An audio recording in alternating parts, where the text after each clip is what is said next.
Sedangkan takdir mubram adalah takdir Allah yang telah ditetapkan sejak zaman azali tanpa dipengaruhi oleh sebab akibat.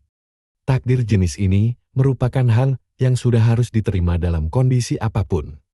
Takdir inilah yang dinyatakan Allah dalam kalamnya, dan Allah menetapkan hukum menurut kehendaknya. Tidak ada yang dapat menolak ketetapannya. Paradi 41. Setelah mengetahui dua klasifikasi takdir ini, mari kita analisa hadits Rasulullah Shallallahu Alaihi Wasallam yang di dalamnya tercantum kalam Allah. Sesungguhnya jikalau aku telah menetapkan suatu takdir, maka takdir tersebut tidak dapat ditarik kembali. Maka dapat disimpulkan bahwa perpecahan umat Islam yang diakibatkan oleh kalangan dalam umat Islam ini merupakan takdir mubram. Artinya takdir yang tidak dapat dirubah, dan oleh karenanya doa yang dipanjatkan oleh Rasulullah Shallallahu Alaihi Wasallam tidak dikabulkan. Meskipun para nabi adalah orang-orang yang selalu dikabulkan doanya, tetapi untuk mengubah takdir yang mubram mereka tidak bisa berbuat apa-apa. Dari Auf bin Malik radhiyallahu anhu bersabda Rasulullah Shallallahu Alaihi Wasallam, Allah tidak akan menyatukan dua pedang perseteruan pada umat ini. Pedang perseteruan antar umat Islam dan perseteruan melawan musuhnya. Al-Jami' As-Sahih, hadits Naub 5221. Dalam hadits ini, terdapat dua isyarat yang dapat ditangkap. Pertama, terkait keistimewaan umat ini. Dan kedua, betapa melimpahnya rahmat yang diberikan Allah Subhanahu wa Ta'ala kepada umat Islam dengan disingkirkannya suatu bencana karena keteledoran mereka. Apabila bencana yang lain sedangkan melanda umat Islam. Fakta-fakta yang terjadi serta catatan sejarah memang membenarkan hadits ini. Jika umat Islam sedang menghadapi rongrongan musuh dari luar, maka secara otomatis kemelut intern umat Islam akan menipis atau bahkan hilang sama sekali. Inilah yang terjadi di tanah air kami Palestina. Gejolak perlawanan intifada serta serangan Israel terhadap tepi barat yang begitu kuat telah mengikis berbagai tekanan yang selama ini dilakukan oleh otoritas setempat melalui aparatnya. Bahkan bisa dikatakan tekanan ini hilang sama sekali. Kemudian semua komponen pergerakan perjuangan bahu-membahu untuk melakukan perlawanan dan menduduki pos-posnya masing-masing. Meskipun perlawanan yang mereka berikan satu kelompok dengan yang lain berbeda tingkatnya, namun dapat dikatakan bahwa kemelut intern antar pergerakan telah hilang sama sekali. Kadang sebagian ada yang masih menyangkal dengan pengertian yang seperti ini terkait fenomena yang terjadi di Afghanistan dan Irak. Dan sanggahan ini kami bantah bahwa kemelut yang terjadi di dua wilayah tersebut bukan disebabkan karena orang dalam yang membantu orang luar. Tetapi hal itu lebih mengarah kepada orang dalam itu sendiri yang menjadi antek-antek dari pihak luar, dan inilah yang tampak sangat jelas. Berkata Al-Mubarakfuri, di antara keistimewaan umat ini dan rahmat Allah Subhanahu wa Ta'ala kepada mereka, bahwasanya belum pernah sekalipun terkumpul antara peperangan antar umat Islam dan peperangan yang terjadi antara umat Islam dengan pihak luar dalam satu waktu yang bersamaan. Jelasnya, kalau tidak antara muslim dengan muslim, ya muslim melawan kafir.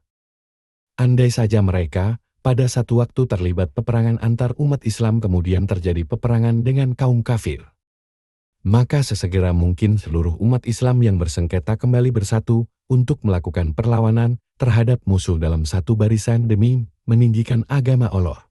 Hal senada juga dinyatakan oleh Al-Manawi. Maksudnya, dua pedang itu tidak akan pernah bersatu dalam tubuh umat Islam untuk membinasakannya. Dan andai saja mereka tertekan oleh musuh luar, niscaya mereka akan bersatu kembali untuk melakukan perlawanan. Ada kalanya mereka ini bergabung dengan yang orang-orang kafir untuk memerangi orang-orang kafir lainnya ataupun berdiri dalam satu barisan untuk membela agamanya. Aun al-Mabud. Enan, umat-umat lain mengeroyok umat Islam. Dari Tsauban radhiyallahu anhu bersabda Rasulullah Shallallahu Alaihi Wasallam, hampir saja seluruh umat manusia siap memangsa kalian. Dalam riwayat Ahmad ditambahkan redaksi, dari segala penjuru seperti orang-orang rakus yang mengerubuti makanan dalam wadahnya. Salah seorang sahabat ada yang bertanya, apakah waktu itu jumlah kami sedikit, ya Rasulullah? Beliau menjawab, tidak, bahkan jumlah kalian saat itu sangatlah banyak, tetapi kalian seperti buih di lautan. Pada saat itu kewibawaan kalian di mata umat lain menjadi sangat rendah, dan Allah akan melemparkan alwan di hati kalian. Maka orang itu pun bertanya kembali, apakah alwan itu, ya Rasulullah? Beliau menjawab, cinta dunia dan takut mati. As-Sahih Al-Musnad 381. Kosakata asing. Jumlah kalian saat itu sangatlah banyak, tetapi kalian seperti buih di lautan. Sebuah tasbih majas yang maksudnya umat Islam pada saat itu banyak sekali. Meskipun demikian banyaknya jumlah umat Islam tidak mempunyai kekuatan sama sekali. Sedangkan sisi perumpamaannya ditunjukkan oleh, meskipun buih itu banyak, tetapi ia tidak berdaya ketika ia dihanyutkan oleh aliran air. Penjelasan di dalam hadits ini ada isyarat yang sangat jelas terkait nasib umat Islam setelah selesai dengan kemelut intern yang terjadi. Mereka akan menghadapi berbagai serangan luar yang sudah siap menantinya. Serangan yang datang dari luar dimulai sekitar abad ke-7 Hijriah, yaitu ketika umat Islam menghadapi serangan buas bangsa Tatar dan Perang Salib. Selanjutnya disusul oleh kekuasaan kolonialisme bangsa Barat terhadap negeri-negeri Islam. Hingga hari ini pun kolonialisme jenis ini terus berlanjut dengan bentuknya yang lebih mengerikan. Selain itu, hadits ini memberikan gambaran yang komprehensif terkait nasib umat Islam di akhir zaman dengan jumlahnya yang begitu banyak. Akan tetapi, mereka justru menjadi mangsa kerakusan bangsa lain. Hal ini karena kehinaan serta kelemahan yang ada pada mereka, yang mana Rasulullah Shallallahu Alaihi Wasallam telah menerangkan sebab-sebabnya, yaitu kecintaan kepada dunia dan takut kematian. Ini menunjukkan bahwa nilai-nilai yang dipegangi oleh kebanyakan umat Islam telah jauh berbeda dengan apa yang diyakini oleh generasi awal umat Islam dalam mengemban risalah agama. Padahal inilah sifat yang paling utama sebagaimana yang pernah dikatakan oleh Khalid bin Walid radhiyallahu anhu dalam salah satu suratnya yang ditujukan kepada Raja Persia. Dengan menyebut asma Allah yang Maha Pengasih lagi Maha Penyayang dari Khalid bin Walid kepada para penguasa Persia. Salam sejahtera kepada orang-orang yang mengikuti petunjuk. Sesungguhnya aku adalah orang yang memanjatkan puja dan puji kepada Allah yang tiada ilah selain Dia. Dengan pujian itu kekuatan kalian telah ditaklukkan, dan persatuan kalian dapat dihancurkan. Kekuatan kalian menjadi lemah, dan kerajaan kalian telah terampas. Jika suratku ini telah sampai pada kalian maka terimalah akad zimah dari kami dan bayarlah jizyah. Kemudian kirimkanlah jizyah tersebut kepadaku, niscaya kalian akan mendapat jaminan keselamatan dari kami. Jika tidak, demi Allah aku akan mengirim kepada kalian satu kaum yang lebih mencintai kematian seperti kalian mencintai kehidupan kalian. Hadits tersebut juga memberikan isyarat terkait serangan total dari seluruh umat lain terhadap umat Muhammad Shallallahu Alaihi Wasallam. Jika diperhatikan lafal al-umman menggunakan bentuk jamak yang disertai dengan alif lam ma'rifat yang menunjukkan arti umum. Ini menunjukkan bahwa bukan serangan total dari umat tertentu di muka bumi saja, tetapi semua umat manusia di muka bumi akan bahu-membahu mengobarkan tipu dayanya terhadap umat Islam. Seolah-olah satu-satunya sasaran mereka hanyalah umat pengemban risalah suci di muka bumi. Redaksi hadits ini terkait serangan total ini dapat dipertanggungjawabkan kebenarannya, di samping maknanya yang cukup mendalam dan menyeluruh. Seluruh umat manusia sangat bernafsu untuk menggempur umat Islam. Baik motifnya karena kerakusan mereka ataupun karena mereka takut bahwa umat Islam akan berjaya. Sebagaimana mereka telah menang dari orang-orang musyrik pada masa yang lampau. Mereka takut jika nur Islam ini akan bersemayam di hati semua orang. Rasulullah Shallallahu Alaihi Wasallam telah memberikan gambaran serangan ini mirip dengan sekumpulan orang yang rakus dan kelaparan yang menghadapi hidangan. Atau beberapa orang yang satu sama lain mengundang makan temannya, kemudian mereka saling berebut ketika menyantapnya. Gambaran ini mengandung beberapa interpretasi, antara lain. Pertama, hebatnya serangan yang akan dihadapi oleh umat Islam dan betapa ganasnya serangan tersebut. Kedua, wadah kecil atau piring tempat makanan merupakan simbol bahwa para penyerbu akan menyikat habis seluruh makanan tersebut karena kerakusan mereka. Ini menunjukkan bahwa umat manusia akan menggempur habis umat Islam sampai ke akar-akarnya. Ketiga, menunjukkan bahwa para penyerbu tersebut akan mudah sekali mendapatkan makan yang siap mereka santap. Maksud dari simbol ini mengindikasikan bahwa umat Islam akan dieksplorasi sumber dayanya. Berkata Al-Qari dalam tafsirnya tentang matan hadits yang berbunyi, Al-akalah ila al-kasar. Kata ganti dari santapan yaitu orang-orang yang mendapatkan hidangan dengan sangat mudah dan tanpa hambatan sedikit pun. Mereka santap dengan lahap, serta tidak menyisakan sedikitnya pun dengan penuh sukacita. Begitulah mereka mengambil semua yang kalian miliki tanpa susah payah, tanpa pengorbanan, dan tanpa khawatir ada yang melawan. Siapapun yang mengamati secara jeli nasib umat Islam sekarang ini, serta karakter berbagai penjajahan yang pernah dilakukan oleh seluruh umat manusia dalam perjalanan sejarah, apakah yang melancarkannya itu adalah Yahudi, Nasrani, Hindu, dan Turki, maka dia dapat membuktikan bahwa apa yang dikabarkan oleh Rasulullah Shallallahu Alaihi Wasallam benar-benar terjadi. Seolah-olah umat Muhammad Shallallahu Alaihi Wasallam ini mangsa yang sudah ditunggu-tunggu oleh serigala-serigala yang siap menerkam dan anjing-anjing yang siap menggigit. Irak, Bosnia, Chechnya, Palestina, Afghanistan, serta yang lainnya adalah bukti terbesar yang menunjukkan akan hal itu. Tidak berlebihan jika kami katakan bahwa nantinya target serangannya bukan lagi negara, tetapi setiap penduduk muslim yang berada di muka bumi. Andai setiap insan sekarang ini mau menggambarkan nasib umat ini, maka dia tidak akan mendapat satu gambaran yang lebih komprehensif dan yang lebih sempurna daripada lafal-lafal cemerlang yang menyusun hadits Rasulullah Shallallahu Alaihi Wasallam terkait nasib umat Islam di akhir zaman tersebut. Dan cukuplah hadits berikut ini agar menjadi sebesar-besar dalil nubuat Al-Habib Muhammad Shallallahu Alaihi Wasallam di zaman kita.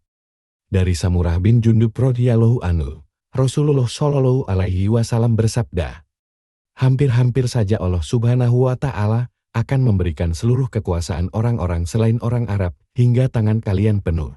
Kemudian mereka itu akan berubah menjadi singa yang tidak mempunyai rasa gentar untuk lari, mereka akan membantai para pejuang kalian dan akan memakan harta kalian. Al-Hakim, Al-Fiten, Hadits No. 8563 dan 8583, dia menyatakan hadits isnadnya sahih. Kami katakan, hadits ini di dalamnya ada isyarat yang sangat mengagumkan terkait periode awal orang-orang Arab yang akan menguasai bangsa-bangsa lain. Kemudian setelah itu bandul timbangan berbalik dan mulailah berkuasa orang-orang non-Arab atas bangsa Arab. Dan berbagai eksplorasi mereka terhadap berbagai sumber daya yang dimiliki oleh orang-orang Arab. Hadits ini di dalamnya ada satu isyarat terkait permulaan terlepasnya kekuasaan orang-orang Arab, dan ini terjadi pada masa terakhir Daulah Abbasiyah. Jika diaktualkan dengan kondisi sekarang ini, hadits tersebut menemukan kondisi konkretnya persis seperti yang pernah dikabarkan oleh Rasulullah Shallallahu Alaihi Wasallam. 7. Kemaksiatan yang langsung mendapatkan balasan yang setimpal di dunia. Allah Subhanahu wa Ta'ala berkalam, tiadalah yang mereka nanti-nantikan melainkan berlakunya sunnah Allah yang telah berlaku kepada orang-orang yang terdahulu. Maka, sekali-kali kamu tidak akan mendapat penggantian bagi sunnah Allah, dan sekali-kali tidak pula akan menemui penyimpangan bagi sunnah Allah itu. Fatir 35:43. Dalam surat yang lain, Allah Subhanahu wa Ta'ala berkalam, maka iman mereka tiada berguna bagi mereka tatkala mereka telah melihat siksa kami. Itulah sunnah Allah yang telah berlaku terhadap hamba-hambanya, dan di waktu itu binasalah orang-orang kafir. Al-Mumin 85. Dalam surat yang lain, sesungguhnya telah berlalu sebelum kamu sunnah-sunnah Allah. Karena itu, berjalanlah kamu di muka bumi dan perhatikanlah bagaimana akibatnya orang-orang yang mendustakan rasul-rasul. Ali Imran 3:137. Dari Abdullah bin Umar radhiyallahu anhuma, dia berkata, pada suatu ketika Rasulullah Shallallahu Alaihi Wasallam menghampiri kami, kemudian beliau bersabda, wahai orang-orang muhajirin, ada 5 perkara yang jika kelima perkara itu ditimpakan kepada kalian maka aku berlindung kepada Allah agar tidak menemui zaman tersebut. Pertama, tidaklah perzinaan akan muncul di tengah satu kaum sampai-sampai mereka melakukannya secara terang-terangan, melainkan mereka akan ditimpa wabah kolera, demam, serta penyakit yang sebelumnya belum pernah terjadi pada masa-masa pendahulu mereka. Kedua, tidaklah mereka mengurangi takaran dan timbangan, melainkan hal itu akan mengakibatkan paceklik, krisis ekonomi, serta penguasa yang saling Ketiga, apabila mereka enggan membayar zakat, niscaya langit pun tidak akan meneteskan airnya. Andai kata bukan karena binatang-binatang yang bertebaran di muka bumi, niscaya hujan tersebut tidak akan pernah turun. Keempat, apabila perjanjian mereka dengan Allah telah diingkari, niscaya akan didatangkan kepada mereka musuh-musuh dari luar golongan mereka yang akan merampas apa yang ada di tangan mereka. Kelima, dan apabila para pemimpin mereka tidak berhukum kepada kitabullah secara total, tetapi mereka memilah dan memilih terhadap apa yang diturunkan Allah sesuai nafsunya, niscaya Allah akan menjadikan kebinasaan bagi mereka di tangan sebagian dari mereka. A'aril Mumajal, Al-Fitan, Hadits No. 4019. Pentahkik hadits ini menyatakan dalam As-Sawaidi bahwa hadits ini layak untuk diamalkan. Hadits ini juga mempunyai syahid dalam riwayat Al-Hakim, Al-Fitan, Hadits No. 8536. Akan tetapi, dalam redaksi tersebut hanya disebutkan timbangan yang dikurangi, maraknya pazinaan, dan kedustaan. Beliau berkata, hadits ini sahih dan dikuatkan oleh Az-Zahabi, Al-Mustadrak 4549. Seperti yang umum diketahui, di dunia ini berlaku sebab akibat dan hukum Rabbani berlaku dalam kehidupan manusia. Sebagaimana juga hukum Rabbani diterapkan berlaku dalam benda fisik lainnya.